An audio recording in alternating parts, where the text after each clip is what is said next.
एक बार एक बहुत ही दुखी व्यक्ति एक महात्मा के पास आकर कहता है, मैं अपने जीवन में बहुत दुखी हूँ।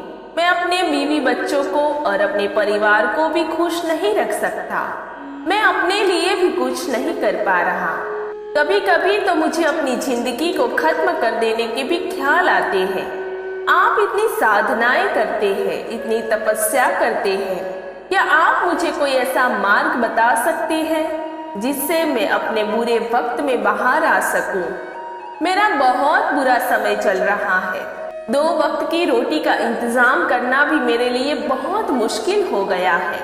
अब आप ही बताइए कि मैं ऐसे वक्त में जिंदा रहूं तो कैसे रहूं, कैसे अपने परिवार को खुश रखूं? कृपया करके कोई साधारण सा तरीका बताने की कृपा करें ताकि मैं आसानी से समझ सकूं, क्योंकि मैं बहुत पढ़ा लिखा नहीं हूँ। अगर आप बड़ी से बड़ी ज्ञान की बातें करेंगे तो शायद मैं कभी समझ नहीं पाऊंगा। ये सुनकर महात्मा ने मुस्कुराते हुए कहा कि तुम एक काम कर सकते हो। फिर महात्मा ने सामने की ओर इशारा करते हुए कहा, उस ऊंची पहाड़ी पर एक मंदिर है और उस मंदिर के पास चींटियों का एक घर है जहाँ पर हजारों चींटियां रहती है। तुम्हें सुनने में बड़ा अजीब लगेगा, लेकिन वह चींटियां उस मंदिर की जमीन को खराब कर देती है, उस मिट्टी की उपजाऊ शक्ति को खत्म कर देती है, जिसके कारण वहां पर कोई भी पेड़ या कोई भी घास पनप नहीं पाता। तुम मेरा एक काम करो, उसके बाद मैं तुम्हें तुम्हारे सवालों के जवाब दूंगा। तुम 7 दिन तक रोज उस पहाड़ी पर जाओ और उस चींटियों के घर को तहस नहस कर दो, उसको तोड़ दो। जब भी तुम्हें कोई चींटियों का घर दिखे मंदिर के आसपास तो उसे वहीं पर तहस नहस कर देना। लेकिन याद रहे, घर को तोड़ने में कोई भी चींटी मरनी नहीं चाहिए। इस बात को समझने का प्रयास करते हुए वह युवक वहां से चला गया। शायद उसको कुछ समझ में नहीं आया था कि महात्मा जी ऐसा क्यों करवा रहे हैं। तो वह उन चींटियों पर अन्याय कर रहे हैं, उनका घर तुड़वा रहे हैं, उन्हें नुकसान पहुंचा रहे हैं। आखिर कौन महात्मा ऐसा करेगा? लेकिन फिर भी उस महात्मा की बात मानते हुए वह अगले दिन से ही पहाड़ी पर जाना शुरू कर देता है। जब वह पहले दिन पहाड़ी पर पहुंचता है तो देखता है कि बहुत सारी चींटियां अपना खाना जुटाने में लगी हुई है। सारी चींटियां कतार से चल रही है और अनाज के छोटे छोटे कण उठाकर अपने घर में जमा कर दी जा रही है। ये देखकर पहले तो उस युवक का मन कमजोर पड़ गया। उसने सोचा कि यह इतनी मेहनत करके अपना घर भर रही है, मैं इनके घर को तहस नहस कर दूंगा तो उनको कितना बुरा लगेगा। लेकिन फिर उसने उस महात्मा की बात याद करते हुए उस घर को तोड़ना शुरू कर दिया। जल्द ही चींटियों का हाहाकार मच गया। वह इधर उधर दौड़ने लगी। अभी तक तो जो कतार में चल रही थी अब वह बिखर गई और इधर उधर अपनी जान बचाने के लिए भागने लगी। थोड़ी देर में घर टूट गया और सारी चींटियां इधर उधर छुपने के लिए भाग चुकी थी। यह करने के बाद वह युवक दुखी मन से वापस अपने घर पर लौट आया। उसका मन परेशान था, दुखी था, पश्चाताप से भरा हुआ था। फिर उसने अपने बिस्तर पर रात में लेटे लेटे ही सोचा कि अब तो उन चींटियों का घर तबाह हो चुका है, अब वहां वापस जाने का क्या फायदा होगा, क्योंकि चींटियों का घर तहस नहस करने के लिए महात्मा जी ने कहा था, जो मैं कर चुका हूँ। और अगले दिन उसने फिर से जाने का निश्चय किया और अगले दिन सुबह उठकर वह वापस उसी पहाड़ी पर पहुंच जाता है। पहाड़ी पर पहुंचकर वह उसी जगह पर पहुंचता है जहां पिछले सुबह उसने उस घर को तहस नहस कर दिया था। लेकिन वह यह देखकर चौंक जाता है कि उन चींटियों ने फिर से अपना घर उसी जगह पर बना लिया था और अब वह फिर से अपने घर के लिए सामान इकट्ठा करने में जुड़ी हुई थी।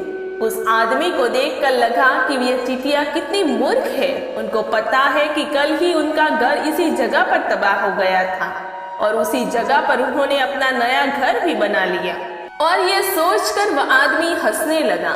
लेकिन फिर से महात्मा की बात याद करते हुए उसने उन चींटियों का घर फिर से तबाह करना शुरू कर दिया। फिर से उन चींटियों में हलचल मच गई और थोड़ी देर में वह चींटियां इधर उधर अपनी जान बचाने के लिए भागने लगी। कुछ ही देर में उनका घर फिर से नष्ट हो गया और वह युवक थोड़ा संतोष के भाव से ही कि इस बार तो मैं अच्छी तरह से उस घर को तबाह कर दिया है।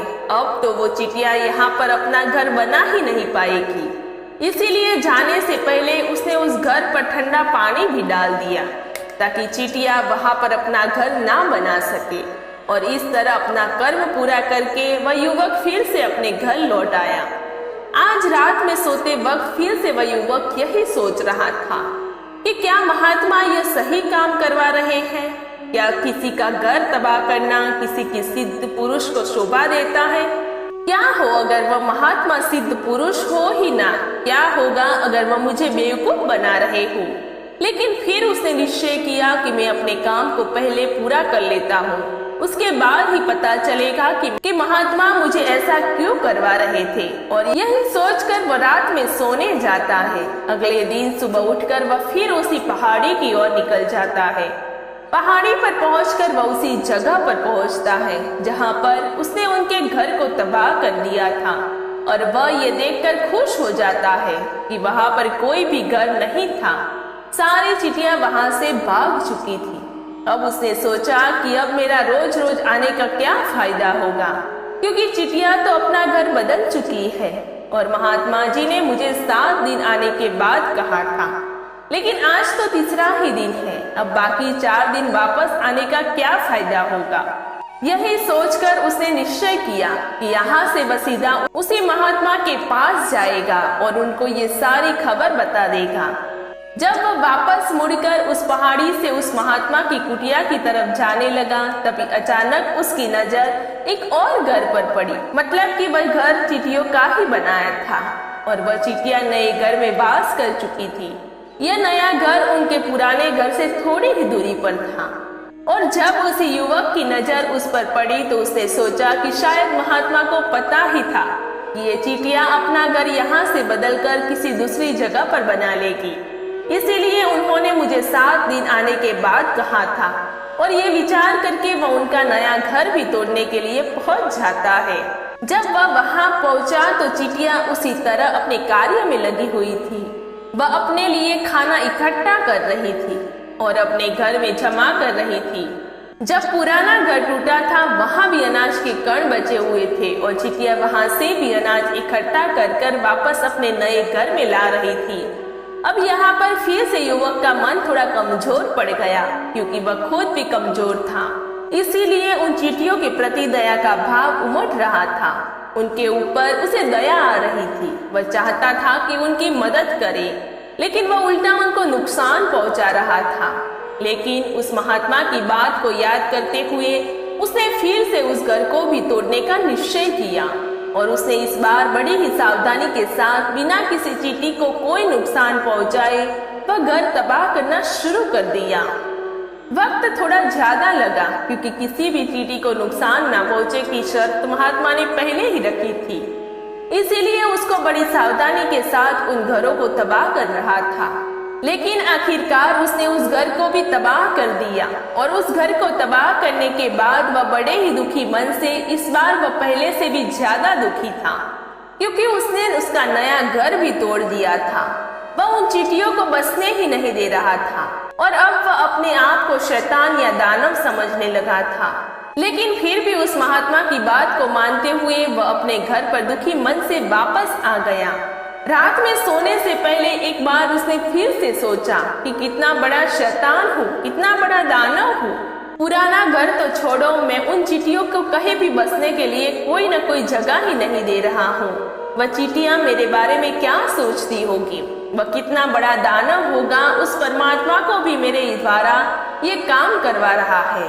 लेकिन फिर भी उसने अगले दिन जाने का निश्चय किया और अगले दिन सुबह वह फिर से वहां पहुंच गया तो देखकर फिर आश्चर्यचकित रह जाता है कि इस बार चींटियों ने एक और नई जगह पर अपना घर बना लिया था। वह तो पहले से भी ज्यादा ऊर्जा के साथ काम कर रही थी और उन्होंने एक रात से पहले से भी बड़ा घर बना लिया था और अब वो फिर से अपना अनाज और खाना इकट्ठा करने में जुड़ी हुई थी। ये देखकर उस आदमी को लगा कि ये चींटियां किस मिट्टी की बनी हुई है। उनको बार बार यहाँ से भगाने की कोशिश कर रहा हूँ और ये वहीं पर अपना घर बना लेती है। कि उनको पता नहीं है कि मैं यहाँ पर कभी भी बसने नहीं दूंगा। ये चींटी है, दिखने में इतनी छोटी है, लेकिन फिर भी ये मुझसे हार नहीं मान रही है। और इस बार उसने गुस्से में उस घर को तहस नहस करना शुरू कर दिया। लेकिन इस बार तहस नहस करते हुए कुछ चींटियां वहीं पर मर गई, उसके पैरों तले कुचल गई। कुचलने के बाद जब वह अपने अहंकार से बाहर आया तो उसने देखा कि गुस्से में उसने उन चींटियों को कितना दर्द पहुंचा दिया। उसका मन पश्चाताप से भर गया और वह रोता हुआ अपने घर की तरफ बढ़ गया।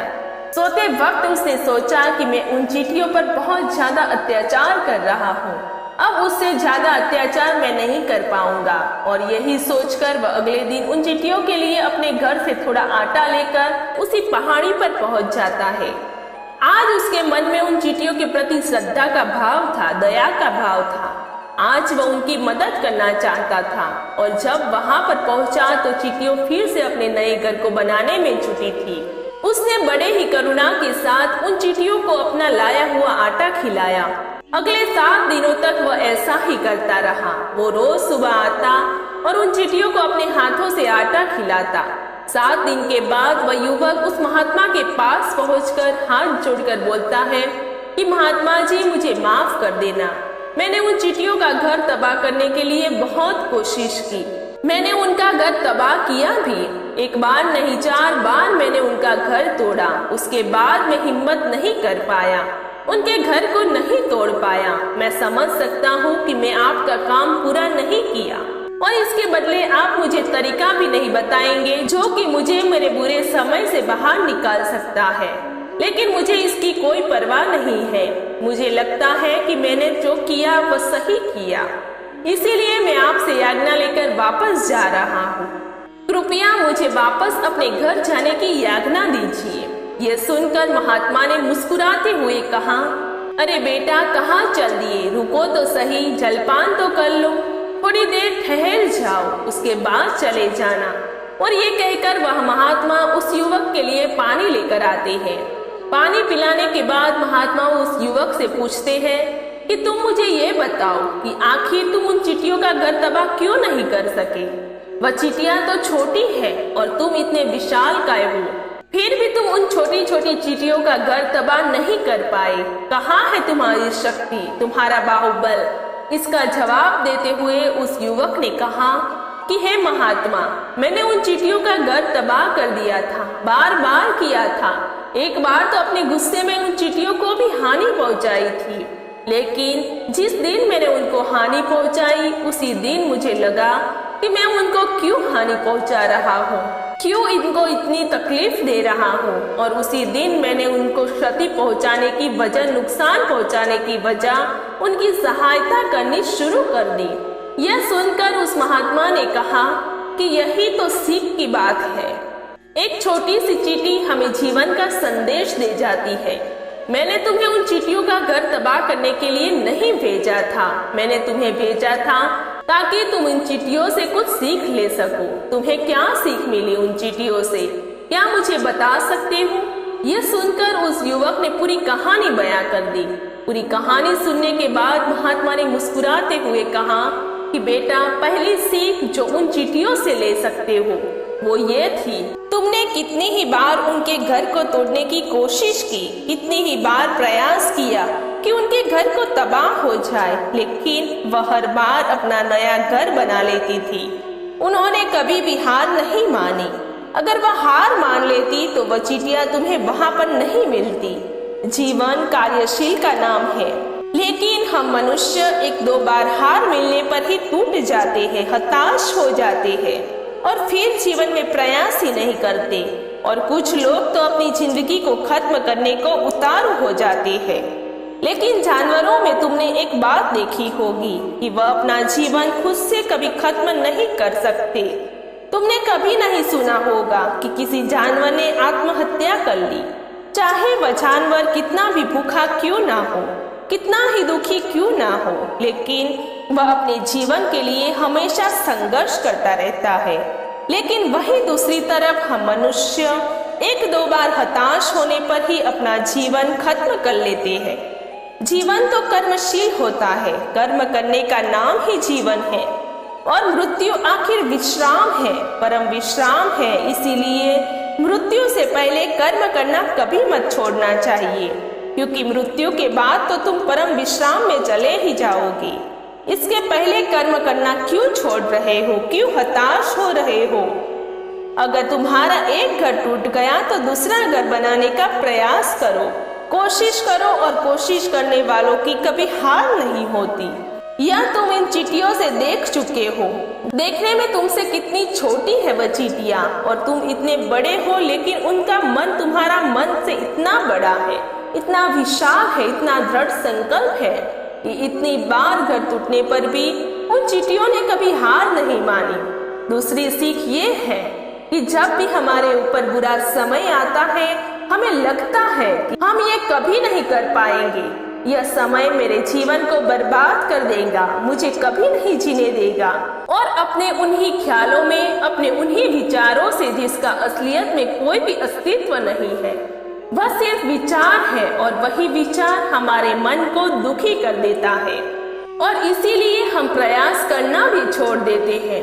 लेकिन तुम खुद सोचो कि बार बार प्रकृति हमें क्षति पहुंचाएगी, नुकसान पहुंचाएगी, लेकिन कब तक पहुंचाएगी? अगर हम बार बार फिर से उठकर फिर से नया प्रयास करते रहेंगे तो प्रकृति भी हमारे सामने घुटने टेक देगी, और वह भी एक दिन हमारे ऊपर दयाबंद हो जाएगी, कृपालु हो जाएगी, और वह हमें सब कुछ देने लगेगी जिसकी हमने कभी कामना की थी। तुमने खुद देखा है कि उन चींटियों को तबाह करने के लिए पहुंचे थे, लेकिन बाद में तुमने ही उन चींटियों को अनाज और आटा देने लगे। तुम ही उन पर कृपालु हो गए, क्योंकि तुमने देखा कि वह चींटियां हार ही नहीं मान रही हैं। इसीलिए अगर तुम भी अपने जीवन में कभी हार नहीं मानोगे तो एक न एक दिन ये प्रकृति तुम्हें वह सब कुछ देगी जो तुम अपने जीवन में पाना चाहते थे। इसीलिए दो सीख याद रखना, कर्मशील कार्य करते जाना, और दूसरा, एक न एक दिन प्रकृति तुम्हारे उस कर्म का परिणाम तुम्हें जरूर देगी। दोस्तों, वीडियो कैसा लगा कमेंट सेक्शन में जरूर बताइए। वीडियो अच्छा लगा हो तो वीडियो को लाइक करें, शेयर करें और चैनल को सब्सक्राइब करें।